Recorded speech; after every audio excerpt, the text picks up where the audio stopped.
Perkenalkan, nama saya Jitro Afi dengan NIM 105 2023 0035 kelas A semester 2 mata kuliah psikologi kepribadian. Tokoh Dolar dan Miller.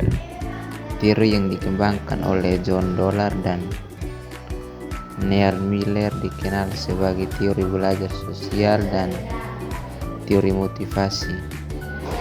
Mereka menggabungkan konsep psikoanalisis dengan teori belajar behavioristik untuk menjelaskan perilaku manusia.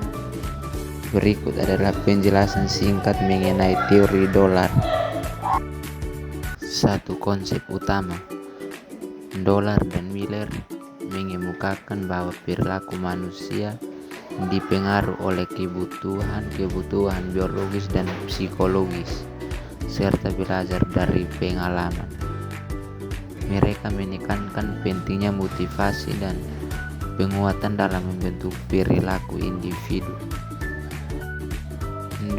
Teori belajar sosial. Mereka mengembangkan konsep belajar sosial yang menekankan bahwa individu belajar melalui observasi dan imitasi terhadap orang lain dalam lingkungan sosial mereka.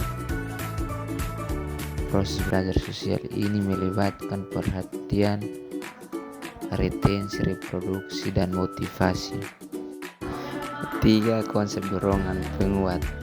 Teori Dolar dan Miller juga menyoroti konsep dorongan, driver, dan penguatan reinforcement dalam membentuk perilaku. Dorongan adalah keadaan internal yang motivasi individu untuk mencapai tujuan tertentu, sedangkan penguatan adalah stimulus yang meningkatkan kemungkinan terjadinya perilaku tertentu. 4. Konsep frustrasi dan agresi. Mereka mengemukakan bahwa ketidakpuasan terhadap kebutuhan atau dorongan dapat menyebabkan frustrasi yang kemudian dapat menghasilkan perilaku agresif. Agresif dipandang sebagai respon terhadap frustrasi dan dapat diarahkan ke arah yang konstruktif atau destruktif tergantung pada kondisi lingkungan. Yang kelima, teori motivasi.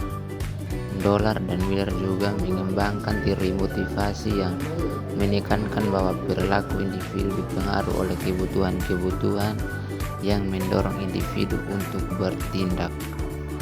Mereka mengidentifikasi beberapa kebutuhan dasar seperti kebutuhan akan rasa aman, kasih sayang, penghargaan, dan akualitas diri. Jadi kesimpulannya adalah teori Dolar dan Miller memberikan kontribusi penting dalam memahami motivasi, belajar sosial, dan perilaku manusia. Mereka menggabungkan konsep psikoanalisis dengan teori belajar behavioristik untuk memberikan pemahaman yang holistik tentang faktor-faktor yang memengaruhi perilaku individu. Teori ini memberikan landasan bagi pengembangan berbagai pendekatan dalam psikologi, terutama dalam bidang motivasi dan belajar sosial.